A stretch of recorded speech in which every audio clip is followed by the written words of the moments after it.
A police dog won't stop whining at a little girl's window. And when cameras finally capture what he's been detecting, the family discovers a predator has been stalking their home. Most people think their homes are safe. They lock their doors, they set their alarms. They believe their children are protected. But what if the thing standing between your child and unimaginable tragedy isn't a security system? It's a dog who won't stop warning you. The Henderson home looked like something out of a magazine. White picket fence, manicured lawn, 2 cars in the driveway, a sensible sedan and a practical SUV. Inside, everything was exactly where it should be. Family photos lined the hallway. The kitchen smelled like fresh coffee and possibility. On the surface, Sarah and Michael Henderson had built the kind of life most people dream about. Michael was a detective with the police department, 15 years on the force, decorated, respected. The kind of cop who'd seen the worst humanity had to offer, but somehow managed to come home every evening and leave that darkness at the door. He had a way of compartmentalizing, of being the protector at work and the father at home. 2 separate worlds that never collided. Sarah was a middle school teacher, patient, observant, the kind of woman who noticed everything, the subtle shifts in her students' behavior, the quiet signs of struggle, the moments when a child needed an extra word of encouragement. She had instincts, strong ones, the kind that had saved her more than once in life, though she rarely talked about it. And then there was Emma, 8 years old, bright, curious, the kind of kid who still believed the world was fundamentally good, that adults had all the answers, that her parents could protect her from anything. She had Michael's determination and Sarah's empathy, a combination that made her both resilient and deeply feeling. For years, the Henderson family had existed in that bubble of suburban contentment. Nothing dramatic, nothing dangerous, just the quiet, beautiful rhythm of a life well lived. Emma went to school. Michael went to work. Sarah graded papers on Sunday nights. They had dinner together on Wednesdays. They went to church on Sundays. They took vacations to the beach every summer. They were, by every measure, ordinary, safe, protected. But ordinary doesn't last forever. And safety, as Michael would soon discover, is sometimes just an illusion we tell ourselves. It started on a Tuesday morning in late September. Michael came home from a brutal shift, a case involving a K-9 unit officer named Chen, who'd been injured during an arrest. Chen was recovering, but his police dog, Max, needed temporary placement. The department asked if Michael could foster the dog for a few weeks while Chen was in physical therapy. Standard procedure, routine request. Michael said yes, without thinking much about it. Max arrived that afternoon in the back of a police transport vehicle. He was a German shepherd, all muscle and purpose. 3 years old, fully trained, decorated himself with commendations for narcotics detection and suspect apprehension. He was the kind of dog that made you sit up straighter just by being in the room. Professional, alert, intimidating in the way that only a police dog can be. Sarah was hesitant at first. Emma, predictably, was thrilled. "Can I pet him?" Emma asked, bouncing on her toes. "Gently," Michael said. "He's a working dog. He's not used to—" But Max had already approached Emma. He lowered his head, let her run her small hands across his dark fur. And something shifted in his expression. Just barely perceptible. But there, a softening, a recognition that this small human was someone worth protecting. The first few days were fine, normal even. Max settled into the routine. He had his designated spot in the kitchen. He ate at specific times. He went for walks around the neighborhood. He seemed content in the way that well-trained dogs do, calm, obedient, professional. But then night fell. Sarah was the first to notice.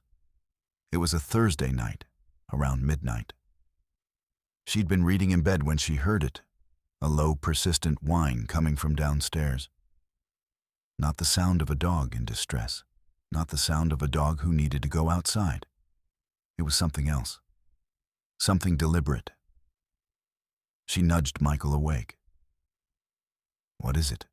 he mumbled. "Max, he's whining." Michael groaned. He probably needs to go out. But when Michael went downstairs and let Max outside, the dog did his business quickly and came right back in. The whining stopped for maybe 20 minutes. Then it started again. This happened 3 more times that night. By Friday, it was worse. Max positioned himself directly outside Emma's bedroom door. Not pacing, not restless, just there, whining. A sound that was almost mournful, almost desperate. "He's probably just adjusting," Michael said, though even he didn't sound convinced. "New environment, new people, he'll settle down." But Max didn't settle down. By Saturday night, Max had moved his vigil to outside Emma's bedroom window. He'd push his nose against the glass, whine, pace, whine again. His behavior had become almost obsessive. Sarah watched him from the hallway, her teacher's instinct. That same instinct that noticed everything, beginning to fire warning signals in her brain. This wasn't normal dog behavior. She'd grown up with dogs. She knew what anxiety looked like, what boredom looked like, what a dog adjusting to a new home looked like. This was something else entirely. "Michael," she said that night, her voice careful. "Something's wrong with Max." Michael was scrolling through his phone, half watching the news. "He's fine. He's been whining at Emma's window for hours. He won't stop. And it's not random. It's purposeful." Michael set down his phone. He could hear it in her voice, that particular tone she used when her instincts were screaming at her. The tone that had, in the past, made him listen. The tone that had proven right more often than not. "What are you saying?" he asked. "I'm saying that Max is trying to tell us something, and I don't think we should ignore it." Michael wanted to dismiss it. He wanted to attribute it to stress, to adjustment, to the simple fact that a police dog in a new environment might behave unpredictably. But there was something in Sarah's expression, that unmistakable look of a mother whose protective instincts had been triggered, that made him pause. "We'll keep an eye on it," he said finally.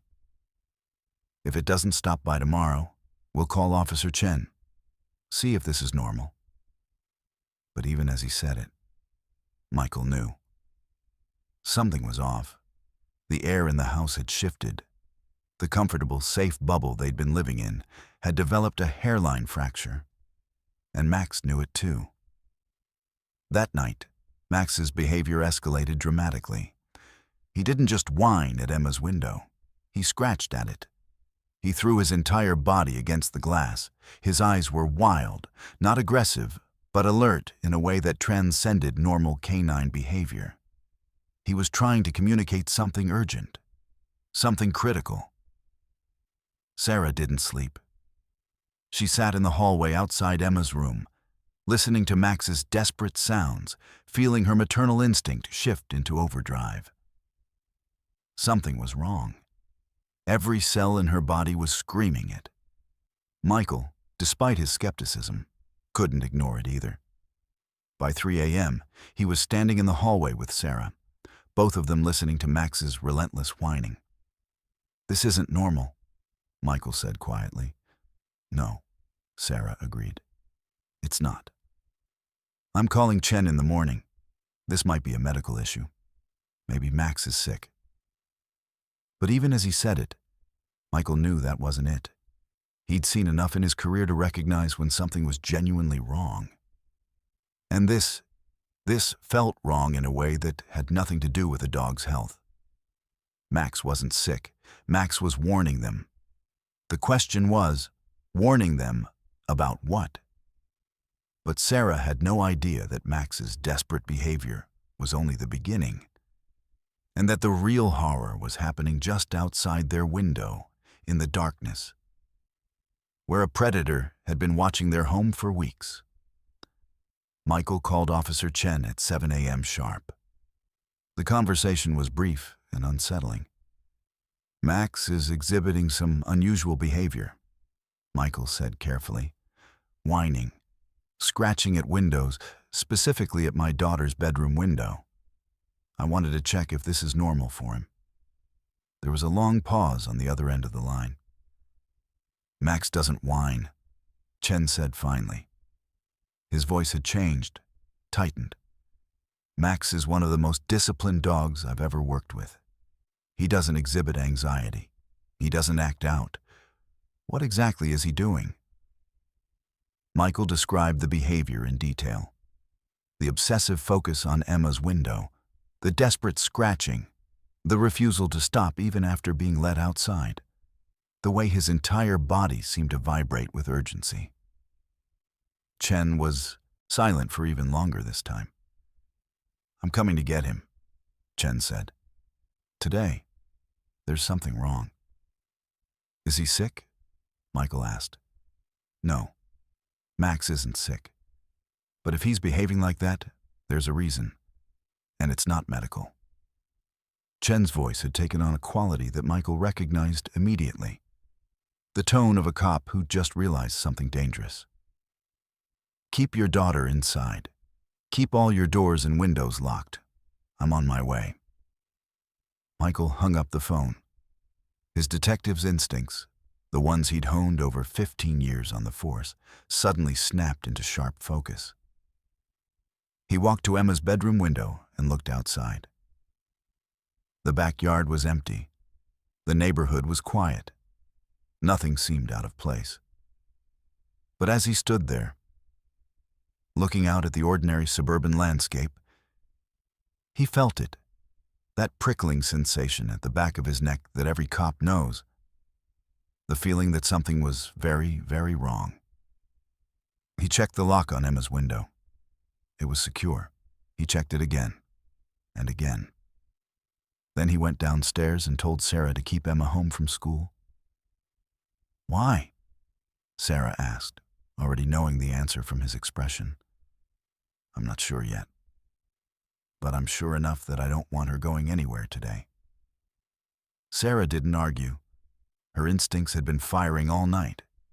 She simply nodded and went to tell Emma that they were having a special stay-at-home day.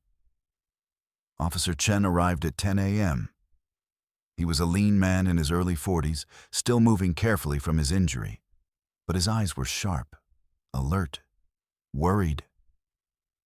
He took one look at Max, and his expression confirmed what Michael had already begun to suspect. This wasn't about the dog. "Has anything unusual happened?" Chen asked as he clipped a leash onto Max's collar. "Anything at all? Someone watching the house? Strange cars? Anything out of the ordinary?" "No," Michael said. "Nothing that I've noticed." "Check your security cameras," Chen said. "If Max has been reacting to something outside that window, there's a reason. And you need to know what it is." Michael and Sarah had installed security cameras 6 months ago. A precaution that had seemed excessive at the time. A suburban parent's overreaction to a world that felt increasingly unsafe. Now, Michael was grateful for that paranoia. He pulled up the footage on his laptop. The past 72 hours of video from the camera pointed at Emma's bedroom window. For the first 24 hours, nothing. Just the empty backyard, the fence, the trees beyond. Normal suburban quiet. Then, at 11:47 p.m. on Thursday night, exactly when Max had started whining, something changed. A figure appeared at the edge of the frame. Male, tall, wearing dark clothes and a baseball cap pulled low. He was partially obscured by the shadows. but his intent was unmistakable. He was looking directly at Emma's window, and he was standing perfectly still, watching. Michael felt his blood turn to ice. The figure stayed there for 17 minutes. Then, as suddenly as he'd appeared, he was gone. But he came back. At 1:15 a.m., he was there again. Same position, same stillness, same predatory focus on Emma's window. This time he stayed for 23 minutes. And this time, he did something that made Michael's jaw clench with rage. He raised his hand to the window, not touching it, just raising his hand as if he could reach through the glass, as if he could touch the small girl sleeping on the other side. "Jesus Christ," Michael whispered. Sarah looked over his shoulder and made a sound. Not quite a scream, not quite a sob. Something between the two. Something that contained all of a mother's primal terror. "We need to call the police," Sarah said, her voice shaking. "I am the police," Michael said quietly. But he was already reaching for his phone. The figure appeared again at 2:47 a.m. and again at 4:33 a.m. Each time, he stayed a little longer. Each time, his behavior became a little bolder. On the final appearance, he actually pressed his hand against the window, held it there, as if testing it, as if imagining it breaking, as if imagining what he would do when it did. Officer Chen watched the footage with Michael. His face was grim. "How long has he been coming?" Chen asked. "At least 3 days," Michael said. "Maybe longer. I'm going to review more footage." But they both knew. Max had known from the moment the man first appeared. Max had known, and he'd been trying to warn them. A trained police dog, responding to a threat the way he'd been trained to respond, with alert, with urgency, with desperate attempts to protect the child he'd somehow, in just a few days, decided was worth protecting. "I'm calling the department," Michael said. "We need to set up surveillance. We need to catch this guy." "You need to do more than that," Chen said quietly. "You need to understand what you're dealing with. A man who watches a child's window at night, who comes back repeatedly, who tests the glass. That's not a burglar. That's not someone casing the house for a robbery." Michael already knew. He'd seen enough in his career to know exactly what this was. "He's a predator," Michael said. "Yes," Chen confirmed. "And he's chosen your daughter." Sarah made that sound again, that terrible, primal sound of a mother realizing that the worst thing she could imagine was already in motion. That while she slept, while she trusted in locks and alarms and the safety of her suburban home, a monster had been outside her daughter's window, watching, planning, waiting. "We'll catch him," Michael said, his voice hard. His detective's mind was already working through the logistics, the surveillance, the trap, the way they would use this footage, this evidence, this predator's own obsession against him. But as he said it, Michael realized something that chilled him even more than the footage had. The man in the video hadn't looked frightened, hadn't looked worried about being caught. He'd looked patient, deliberate, like someone who knew exactly what he was doing and had done it before. Like someone who had no intention of being stopped. And he was coming back. Michael was certain of it. The pattern was clear. The escalation was clear. Each night, the man would return. Each night, he would become bolder. Each night, he would test the boundaries a little further. Until, eventually, those boundaries would break. Max had bought them time. The police dog's desperate warnings had alerted them to the danger before it was too late. But now, Michael understood with absolute clarity. They were in a race against time. And they were running out of it fast. Michael called an emergency meeting at the police station.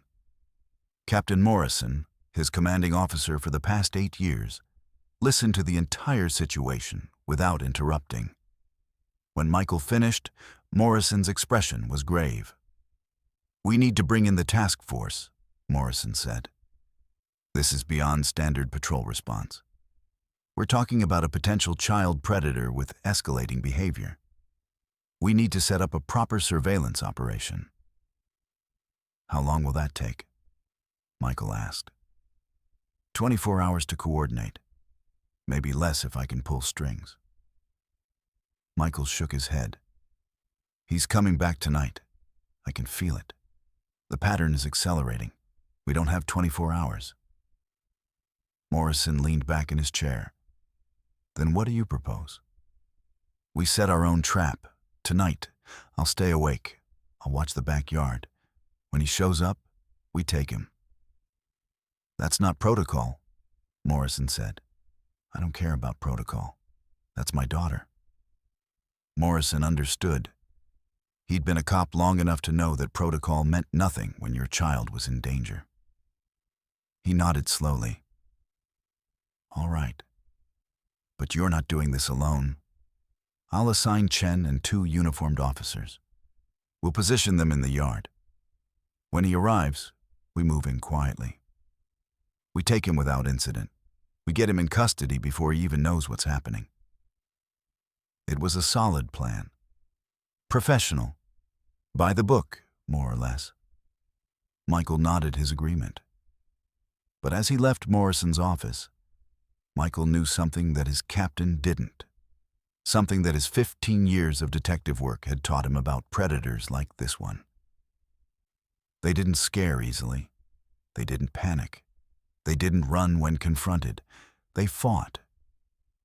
That night, Michael told Emma that they were having a special sleepover in the living room. She was confused, but delighted. At 8 years old, the idea of sleeping downstairs in a fort of blankets and pillows seemed like an adventure. Sarah set up the fort in the center of the living room, as far from the windows as possible. Michael positioned himself in the kitchen, where he could see the backyard through the glass doors while remaining mostly hidden. Officer Chen was in the shadows of the side yard, positioned where he could see the bedroom window. 2 uniformed officers, Martinez and Williams, were in the front and back, ready to move in the moment. The suspect appeared. They waited. 11 p.m. came and went. Nothing. Midnight. Still nothing. 1 a.m. Michael was beginning to wonder if the man had somehow sensed the trap, if his predatory instincts had picked up on the presence of law enforcement. Then, at 1:47 a.m., he appeared. Same figure, same dark clothes, same baseball cap. But this time, something was different. This time, he was carrying something in his hand. Michael's breath caught. It was a crowbar. The man approached Emma's window with the casual confidence of someone who'd done this before. He looked around, checking for witnesses, checking for cameras, checking for any sign of danger. His movements were deliberate, practiced. This was not his first time. He positioned the crowbar under the window frame and began to pry. That was when Chen moved. The officer emerged from the shadows with his weapon drawn, moving fast despite his still healing injury. "Police! Drop the crowbar! Get on the ground, now!" The man's reaction was instantaneous and violent. He didn't run. He didn't surrender. He spun around and hurled the crowbar directly at Chen's head. Chen barely managed to dodge it, the crowbar whistling past his ear and clattering against the fence. In that same moment, the man bolted, not toward the street, but deeper into the yard, toward the back fence. "He's running!" Chen shouted into his radio. Michael was already moving. He burst through the kitchen door and into the backyard, his own weapon drawn. Martinez and Williams were converging from both sides, cutting off the man's escape routes. The man reached the back fence and tried to climb it. He was fast, disturbingly fast, moving with the athleticism of someone in peak physical condition. But he was also trapped. There was nowhere to go. Williams reached him first, tackling him just as he got one leg over the fence. They went down hard, the man fighting with surprising ferocity. He was smaller than Williams, but he fought like someone with nothing to lose, like someone who understood that capture meant the end of everything.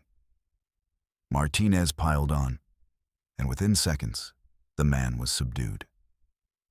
His face was pressed against the ground, his arms wrenched behind his back, his breathing coming in hard, angry gasps.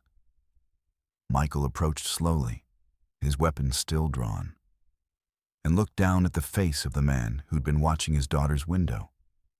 He was younger than Michael expected, maybe 30. Handsome, in a generic sort of way. The kind of man who could blend into a crowd, the kind of man who wouldn't raise immediate suspicion.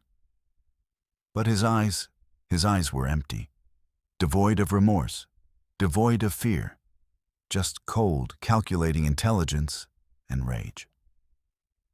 "You have the right to remain silent," Martinez began, reading him his rights as Williams secured the handcuffs. But the man wasn't listening. He was looking directly at Michael, and his lips curved into something that wasn't quite a smile.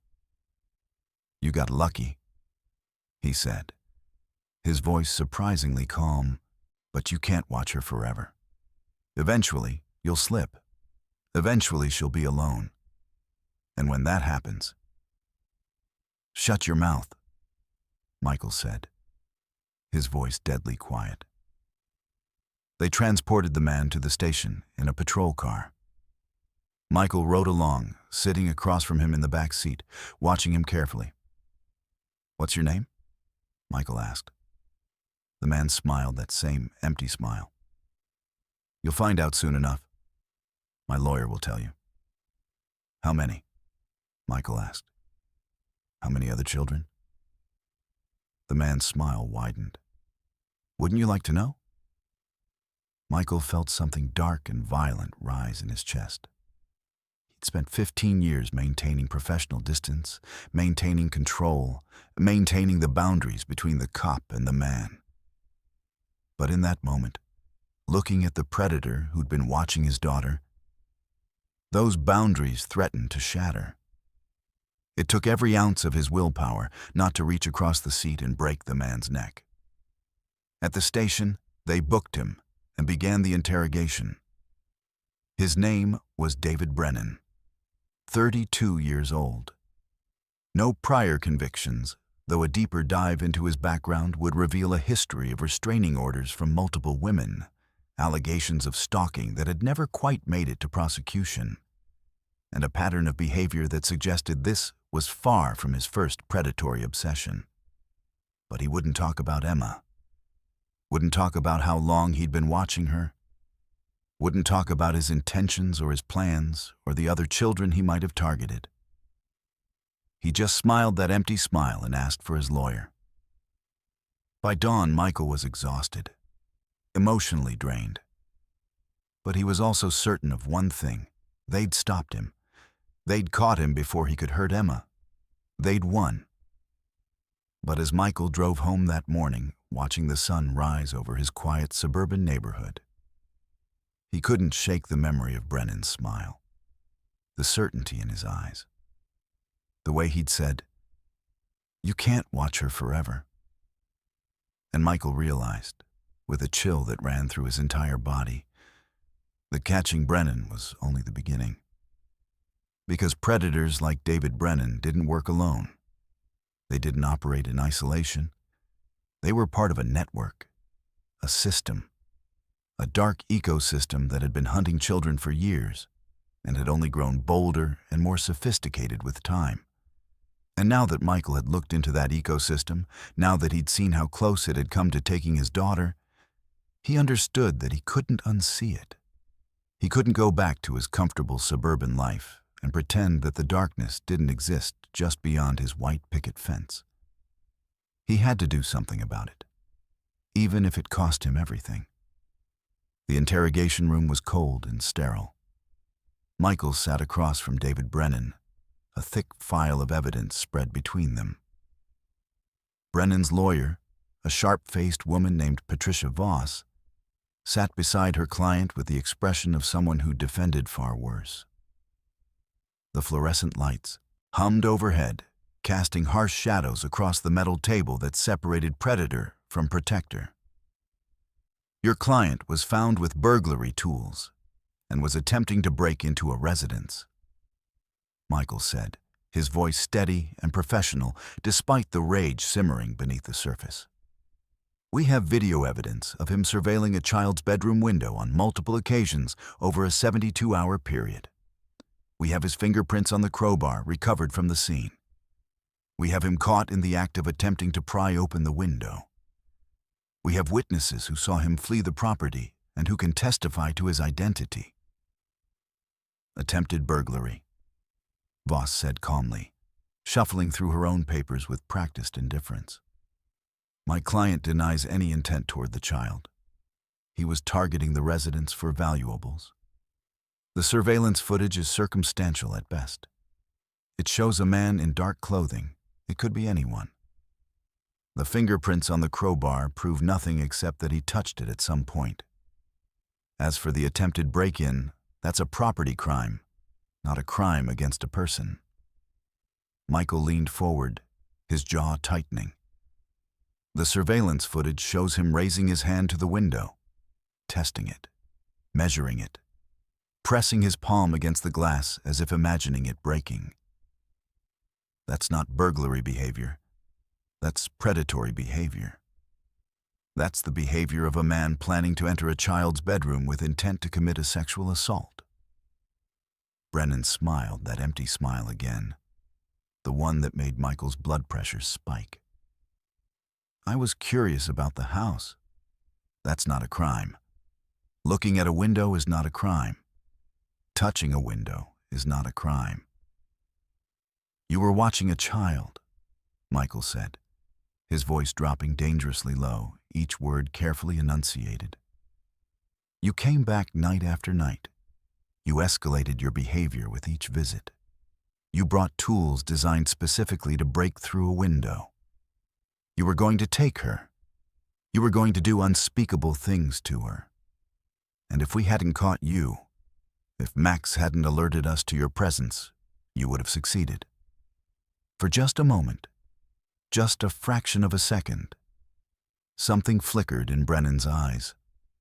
Not fear, not remorse, but recognition. An acknowledgement that Michael understood exactly what he'd been planning. An acknowledgement that Michael had seen into the darkest corners of his mind and understood the full scope of his intentions. Then the mask came back down, and the empty smile returned. I want to make a deal, Brennan said suddenly, his voice taking on a different quality. Something almost urgent, almost eager. Voss looked at him sharply, her professional composure cracking for just a moment.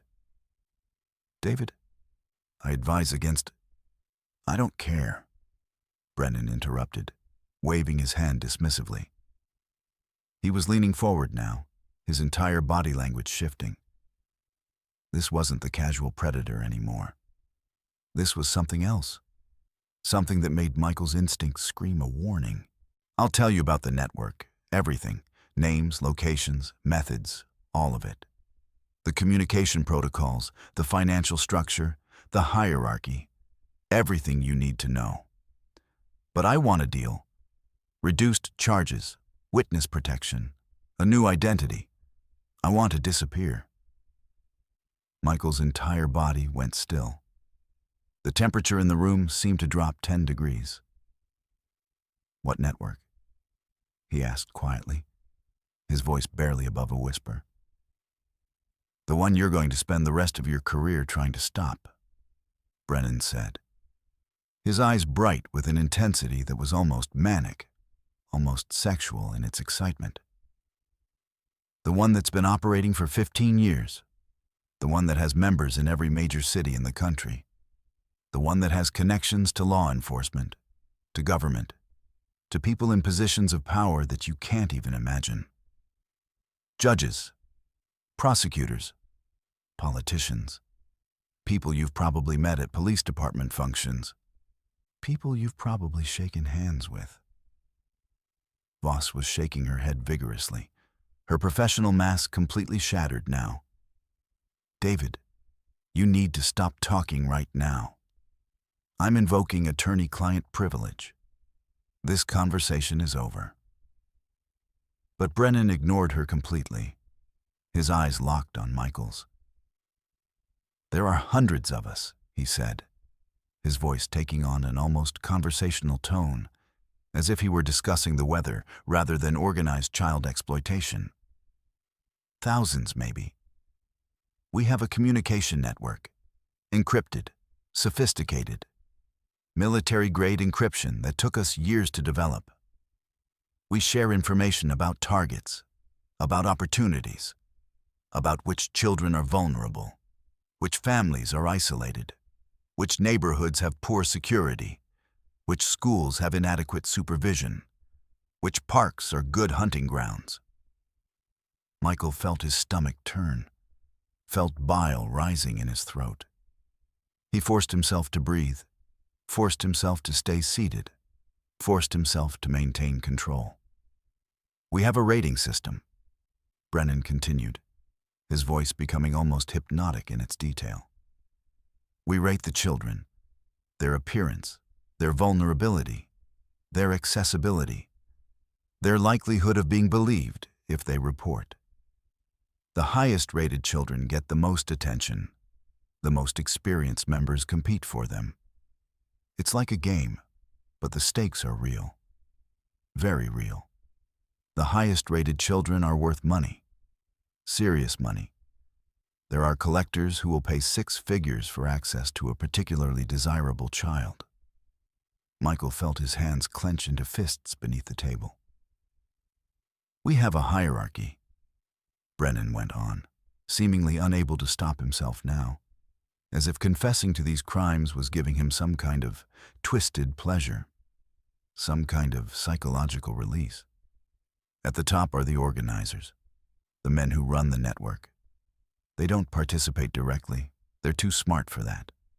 They coordinate, they manage, they handle the logistics and the finances. Below them are the specialists. Men like me. Men who have particular skills. Men who are good at identifying targets. Men who are good at surveillance. Men who are good at the actual acquisition. Below us are the consumers, the men who pay for access. And below them are the dealers, the men who handle distribution, who move the material, who manage the dark web forums where everything is bought and sold. Stop, Michael said, his voice hard and commanding. Stop talking right now. But Brennan was on a roll now, and Michael realized with horror that he was enjoying this. That confessing to these crimes, describing this network in meticulous detail, was giving him some kind of twisted pleasure. This was his moment. This was his chance to be important, to be recognized, to have his knowledge valued, even if it was only by a detective who wanted to kill him. Your daughter would have rated very high, Brennan said, his smile widening into something almost obscene. She's beautiful, intelligent, isolated. Her parents work. She goes to school. She has a predictable routine. She's friendly and trusting. She doesn't yet understand the concept of danger. She was a perfect target. I would have had at least a week with her before anyone even knew she was missing. Maybe more if I could have gotten her away from the house. There are facilities, safe houses where men like me can take our time, where we can do whatever we want without interruption. Michael stood up so fast, his chair fell backward with a clatter that echoed through the interrogation room. He was moving toward Brennan, his hands balled into fists, his vision narrowing to a red tunnel of rage and violence. He wanted to reach across that table and break every bone in David Brennan's body. He wanted to make him suffer the way his victims had suffered. He wanted to make him scream.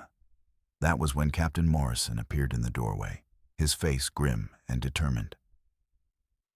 "Detective," Morrison said, his voice sharp and commanding, "step outside, now." Michael wanted to keep going. Every fiber of his being wanted to keep going. But he forced himself to stop, forced himself to breathe, forced himself to remember that he was a cop, and that Brennan's confession, as sickening as it was, might be the key to stopping this network, might be the key to saving other children, might be the key to dismantling an organization that had been preying on the vulnerable for 15 years. He stepped outside, his hands still shaking with adrenaline and suppressed violence. Morrison closed the door behind him, sealing them both in the hallway outside the interrogation room. I know what he said. The audio's recording, every word. But you can't react like that. You know better. You've been doing this job for 15 years. You know that if you lose control, if you assault a suspect in custody, it taints the entire case. It gives his lawyer grounds to have everything thrown out. It gives him grounds to walk free. "He was going to rape my daughter," Michael said, his voice shaking with barely controlled rage, each word coming out clipped and hard. "He was going to take her. He was going to torture her. He was going to—" "I know," Morrison said, his own voice tight with emotion. Michael could see the strain in his captain's face, the tension in his jaw. Morrison had been a cop for 35 years. He'd seen things. But this was different. This was organized evil on a scale that shook even the most hardened veterans. And we're going to stop him. We're going to stop all of them. But we do it right. We do it by the book. We get him to make a deal, and then we use him to take down this network. That's how we win. That's how we make sure he spends the rest of his life in prison. That's how we make sure he never hurts another child. Michael took a deep breath. Then another. Forced himself to center. Forced himself to remember his training. Forced himself to remember that Morrison was right. Brennan's confession had opened a door to something much larger than one predator watching one child. This was organized, systematic, predatory on a scale that Michael hadn't fully comprehended until this moment. He went back into the interrogation room. Voss was still trying to get Brennan to stop talking, but Brennan was ignoring her completely. "You want a deal?" Michael said, sitting back down and retrieving his fallen chair with deliberate calm. "Here's what I can offer you. You give us the names, all of them, every member of this network that you know of. You give us the communication network details, the encryption protocols, the server locations, everything. You give us the locations of the safe houses, the methods, the financial records, everything else. You testify in court. You help us dismantle this entire operation. You wear a wire if necessary. You help us catch other members. And in exchange, I'll recommend a reduced sentence to the prosecutor. Life without parole instead of the death penalty. That's the best I can do." Brennan's smile faded slightly. For a moment, he looked almost uncertain. "I want witness protection." "Not happening," Michael said flatly. "You're too high profile. Too many people know who you are. The moment you testify, you're marked. Witness protection won't save you. But prison might, if you're in the right facility with the right protections. Solitary confinement if necessary. That's what I'm offering. That's the only way you survive this." Brennan considered this for a long moment, his empty eyes calculating, weighing his options. Then he nodded slowly. "All right," he said. "But I want this in writing. I want immunity from the capital charges, life sentence only, no death penalty, and I want protection in prison." Solitary if necessary. I want to be kept away from the general population. Done, Michael said. He stood up and walked to the door. I'll get the prosecutor. We'll draw up the agreement. But understand something, Brennan. If you lie to us, if you hold back, if you try to protect anyone, that deal is off the table. And I'll make sure every inmate in every prison in this country knows exactly what you are and what you've done. Over the next 72 hours, David Brennan provided law enforcement with the most comprehensive map of a child predator network that had ever been compiled in the history of American law enforcement. Names, locations, methods, communication protocols, financial records, server locations, everything. Michael sat with him for hours at a time, documenting every detail, recording every confession, building an undeniable record of organized evil.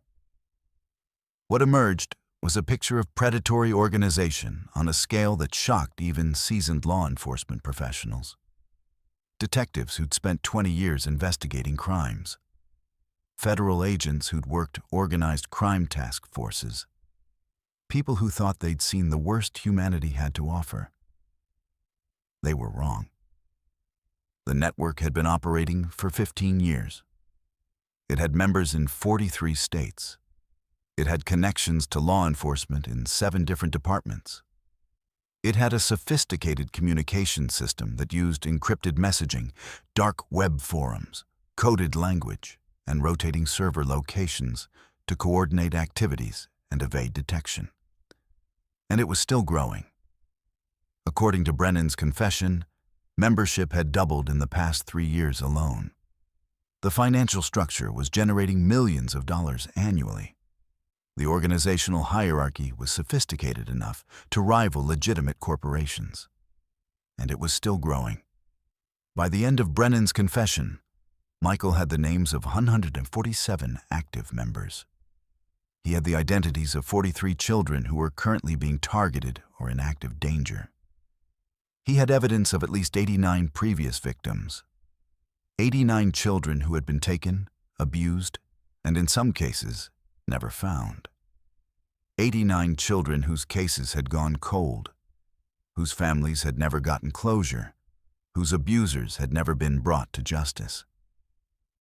Captain Morrison took the information directly to the FBI. Within 48 hours, a federal task force was established. Within a week, coordinated raids were happening across the country. Within a month, arrests were being made in 41 states simultaneously. But as the operation unfolded, as the arrests began and the prosecution started, Michael began to notice something deeply disturbing. Some of the suspects were being released, not on bail, released on technicalities. Cases were being dismissed due to procedural errors that seemed almost deliberate. Evidence was going missing from evidence lockers. Witnesses were recanting their statements. Documents were disappearing from case files. Someone in law enforcement was protecting them. Someone with access and authority was systematically undermining the investigation. Michael brought this to Morrison's attention during a late-night meeting in Morrison's office. The captain's face darkened as Michael laid out the evidence. "I see it," Morrison said grimly, his voice heavy with exhaustion and concern. "I've been tracking it. 3 cases dismissed, 2 key witnesses recanted, evidence missing from 4 different evidence lockers across 3 different precincts. But I don't know who it is, and I can't accuse anyone without proof. If I'm wrong, if I make accusations without solid evidence, I destroy careers, reputations, lives. If I'm right and I move too slowly, more children die while the investigation stalls." "Then we need to find the proof," Michael said, leaning forward. "We need to identify who's doing this. We need to stop them." "How?" Morrison asked, his voice carrying the weight of years of experience and hard-won cynicism. We don't even know who we're looking for. It could be anyone. A detective, a captain, someone at the FBI, someone in the prosecutor's office, someone in the state police. We're looking for a needle in a haystack, a needle that's actively hiding, a needle that knows how to cover its tracks. But Michael had an idea that was risky, an idea that could backfire spectacularly. But it was the only idea they had. He went back to see David Brennan in prison. Brennan was being held in a maximum security facility, in protective custody on the 4th floor. He'd already been moved twice due to threats from other inmates who'd learned what he was.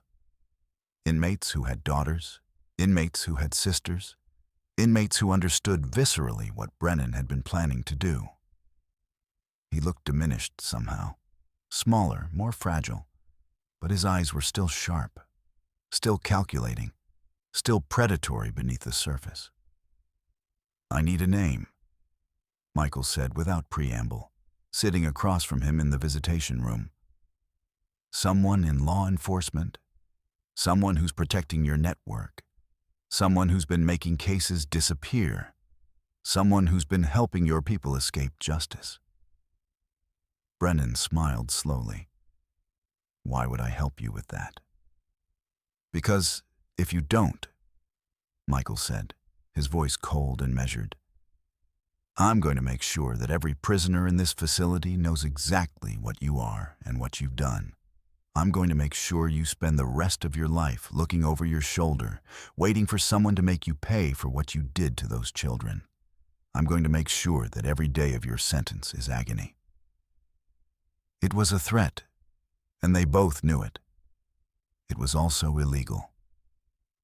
Michael didn't care. He'd crossed a line the moment he'd decided to pursue this. He'd accepted that he might lose his badge, might lose his career, might end up sitting across from Brennan in a prison visitation room as an inmate himself rather than as a detective. Brennan's smile faded. He leaned forward, his voice dropping to barely above a whisper. "There's a detective," he said quietly. "Name of Thomas Garrett.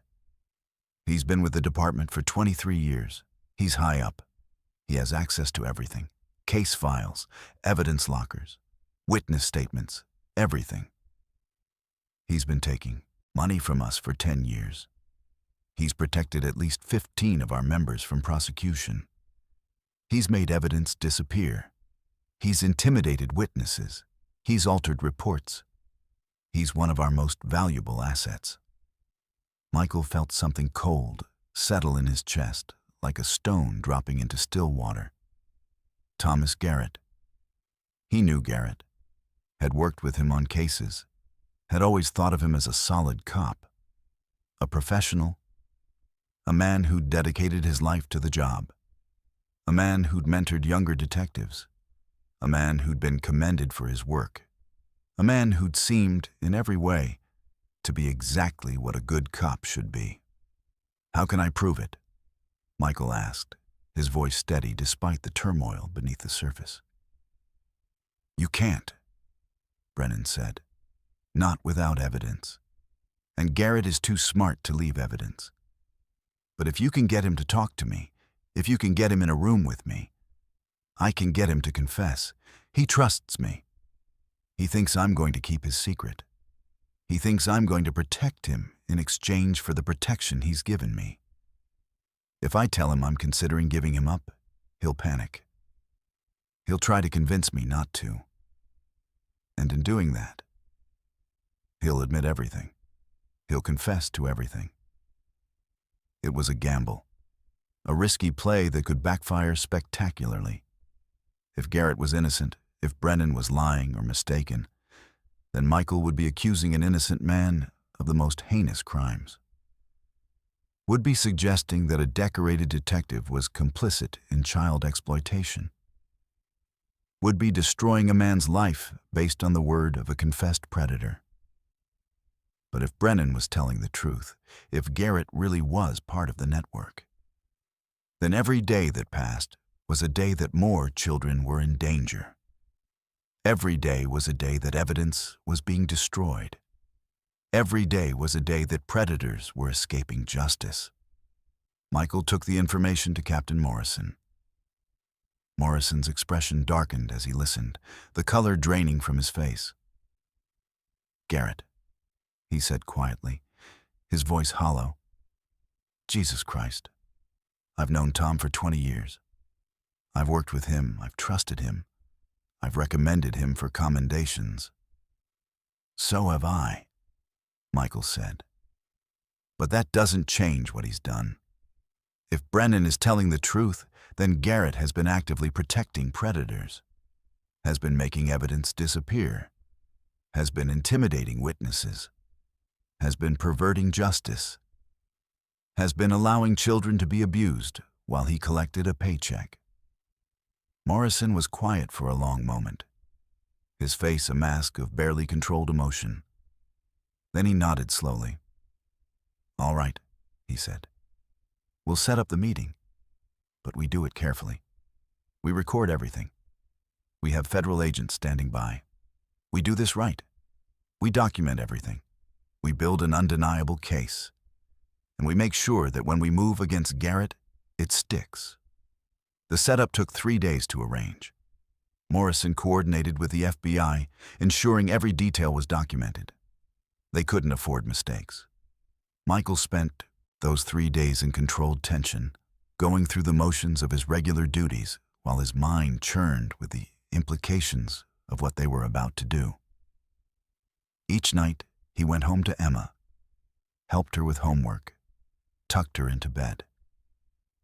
Each moment felt precious. On the morning of the 3rd day, Morrison called. "It's set. Garrett is meeting with Brennan at the detention facility at 2 o'clock. Michael arrived at 1:45 p.m. He was wired, a microphone hidden beneath his shirt, a receiver in his ear connected to federal agents in a van outside. Detective Thomas Garrett arrived at 1:58 p.m. Michael watched him from a distance. Garrett was 56, confident, assured. He'd been commended 17 times during his career. 287 criminals behind bars because of him, or so the official record claimed. Michael positioned himself in an observation room, watching through one-way glass as Garrett sat across from Brennan. "The chaplain said you wanted to see me," Garrett said cautiously. "Thank you for coming," Brennan replied. "I have something important to tell you."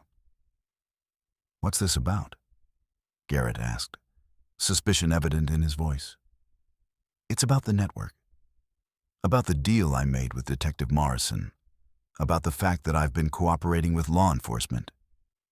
Michael watched Garrett's face carefully, saw the moment understanding dawned, saw the moment when Garrett realized his world was crumbling. "What have you told them?" Garrett asked, his voice tight.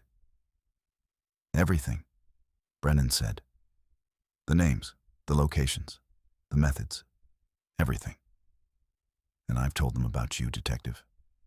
About the money you've been taking. About the cases you've made disappear. About the evidence you've destroyed." Garrett stood abruptly. "This conversation is over." "Sit down," Brennan commanded, his voice taking on a different tone. Something in Brennan's voice made Garrett pause, made him sit back down slowly. "You've been protecting us for 10 years, Brennan continued. "Taking money, making cases disappear. And now you're wondering if I'm going to give you up." "Are you?" Garrett asked, his voice hoarse. "That depends on you," Brennan said. "You can turn yourself in and cooperate. Or you can refuse, and I will testify against you. You will go to prison for the rest of your life." Michael watched Garrett's face crumble as he realized his carefully constructed life was over. "What happens if I cooperate?" Garrett asked. "You testify. You help dismantle the entire operation, and in exchange, you might get 20 to 30 years instead of life." 20 to 30 years, Garrett repeated, his voice hollow. "I'll die in prison." "Yes," Brennan said simply. In the observation room, Michael watched the federal agents' faces. They were recording everything. It was a complete victory. But then Michael noticed something wrong in Brennan's expression. A gleam in his eyes that looked almost like triumph. "Wait," Michael said into the microphone. "Something's not right. Pull Garrett out of there, now." But it was too late. Brennan reached across the table and grabbed Garrett's arm. He pulled something from his sleeve, a shank, a prison-made weapon, and drove it into Garrett's neck. Garrett screamed, blood fountaining from the wound. The guard rushed in, but Brennan was faster, driving the shank into Garrett again and again with focused intensity. "Move, move, move," Morrison was shouting. Federal agents ran, guards ran, medical personnel ran. Michael watched as they subdued Brennan, watched as they pulled him away from Garrett's bleeding body.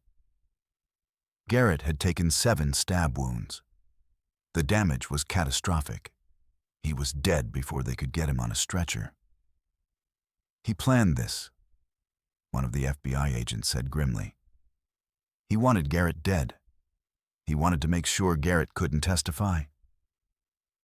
"But he confessed," Morrison said, his voice hollow. "He admitted everything on the recording." "Which means nothing now," the agent replied. "His credibility is destroyed. Any defense attorney will argue that he orchestrated this entire scenario to gain sympathy. His testimony is worthless." Michael felt something cold settle in his chest. They'd been played. Brennan had given them information, yes. But he'd also been planning something darker, something that had nothing to do with justice and everything to do with revenge. Garrett was dead. And with him died the most direct evidence they had of corruption within the police department. Over the next week, the investigation revealed that Brennan had been planning the murder for months. He'd cultivated relationships with other inmates. He'd bartered for materials to create a weapon. He'd waited for the right moment. Brennan was moved to solitary confinement. He didn't resist. He simply smiled that empty smile and accepted his fate. In his cell, he'd left a note. Michael read it in Morrison's office, the words burning into his mind. "You think you've won. You think you've caught me. But you're wrong.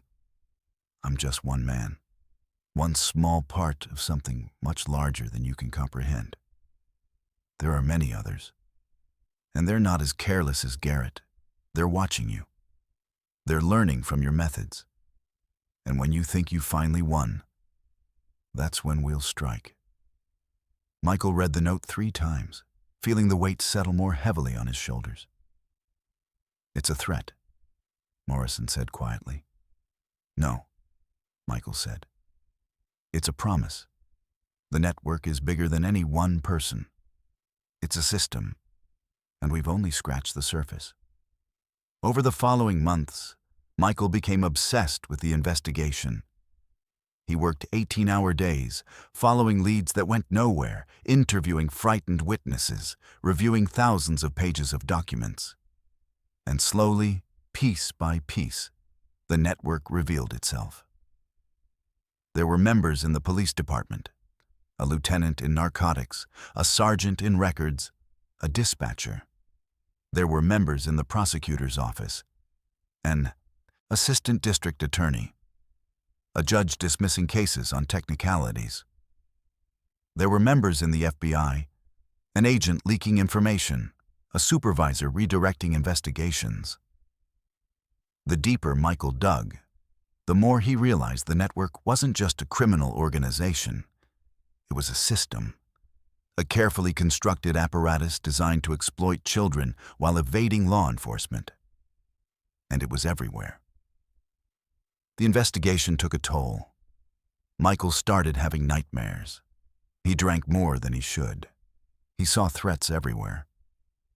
Sarah noticed the change, tried to talk to him, but Michael couldn't explain. One night, about 6 months into the investigation, Michael came home to find Emma sitting on the front steps. "Dad," she said, "are you okay? You look sad." Michael sat down next to his daughter. "I'm fine, sweetheart. I'm just tired." "Is it because of the bad man?" Emma asked. "The one who was watching my window?" "Partly," Michael admitted. "But also because I'm trying to stop other bad men from hurting other children." Emma was quiet for a moment. Then she said, "You can't stop all the bad men, Dad. There are too many. But you can stop some of them, and that's enough." Michael looked at his daughter, at her innocent wisdom, and something inside him shifted. Emma was right. He couldn't stop all of them.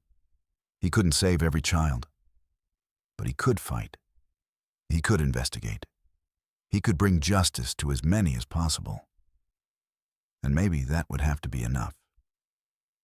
6 months after Garrett's death, Michael had identified 47 members of the network across 12 states. The FBI established Operation Sentinel, a task force dedicated solely to the investigation. Michael was brought in as a consultant. What emerged was a picture of terrifying sophistication. The network was run by businessmen, lawyers, accountants, men with legitimate careers who used their positions to facilitate exploitation. At the top was Richard Ashford, 58 years old, a successful venture capitalist, on the surface, respectable. But according to intelligence, he was the architect of the entire network, operating for 30 years without being caught. "We need to take him down," Michael said during a briefing. "He's the key." "We don't have enough evidence," the FBI director replied. "Everything is circumstantial. We'd need a confession or a direct witness." That night, Michael did something that violated every protocol. He contacted Ashford directly using a burner phone. "Who is this?" Ashford's voice was calm, measured. "Detective Michael Shaw. I'm investigating David Brennan. I'm investigating the network, and I'm going to stop you." There was a long silence. "Detective Shaw," Ashford said, amusement in his voice. "I've heard about you. You're intelligent, dedicated, dangerous. But you don't understand the situation. You're not the hunter. You're the prey. We've been watching you. We've been learning your methods, and we've been preparing for this moment." "What do you mean?" Michael asked. "I mean that the corruption you found is just the tip of the iceberg. There are people in positions of power that you can't imagine. People who will do whatever it takes to protect the network." "You're bluffing," Michael said, but his voice lacked conviction. "Have you noticed how certain leads have gone nowhere?" Ashford asked. "How certain witnesses have recanted. How certain evidence has disappeared. That's us. We're the ones making sure your investigation stalls.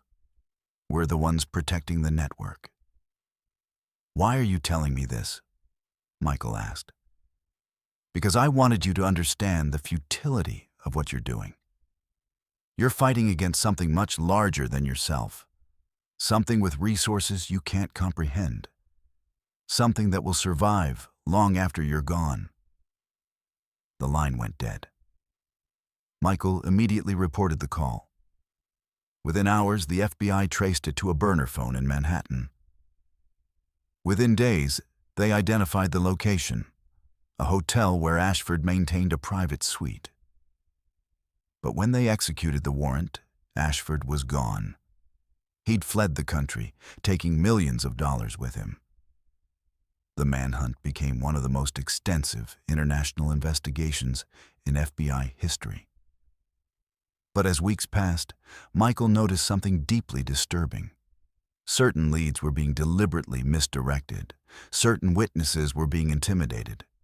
Certain evidence was going missing from secure facilities. Someone inside the FBI was helping Ashford. Michael brought this to the FBI director's attention. The director seemed skeptical, but agreed to investigate. What they discovered was shocking. 3 FBI agents had been compromised, taking money from the network, providing information, actively undermining the investigation. One was Assistant Director James Holbrook, a 28-year veteran considered a rising star. When confronted, Holbrook didn't deny it. He simply smiled that same empty smile Michael had seen on Brennan's face. "How long?" Michael asked in the interrogation room. 10 years, Holbrook said. "They approached me when I was vulnerable. Gambling debts, failed marriage, estrangement from my children. They knew exactly how to exploit me. They offered money. Enough to rebuild my life, enough to make me feel like I mattered again." "And in exchange?" Michael asked. "I provided information.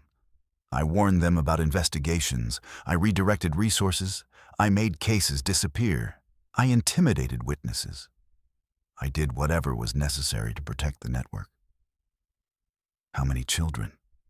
Michael asked, his voice barely above a whisper. Holbrook's smile faded. "I don't know. Hundreds, maybe. Maybe more. I didn't ask. I didn't want to know. I just took the money and did what I was told." Michael felt something inside him break. He'd been a cop for 20 years. He'd dedicated his life to justice. And now he was discovering that the system he'd devoted his life to was itself corrupt. The people he'd worked with, people he'd trusted, were complicit in the exploitation of children.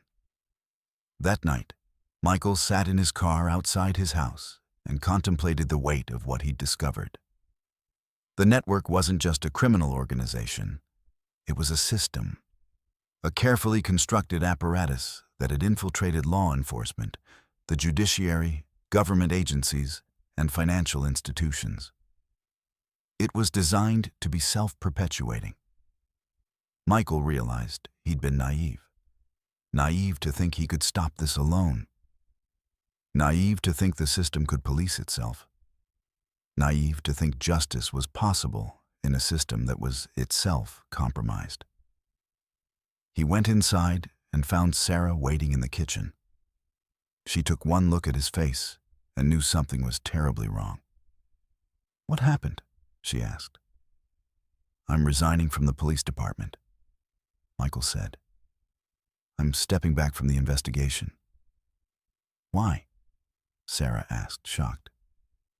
"Because I can't fight a system designed to protect itself. Because I can't protect our daughter in a world where the people supposed to protect her are exploiting her. Because I need to figure out what justice really means when the system itself is corrupt." Sarah was quiet for a moment. Then she asked, "What are you going to do?" "I don't know yet," Michael said. "But I know I can't keep doing what I've been doing. I know that path leads nowhere but despair.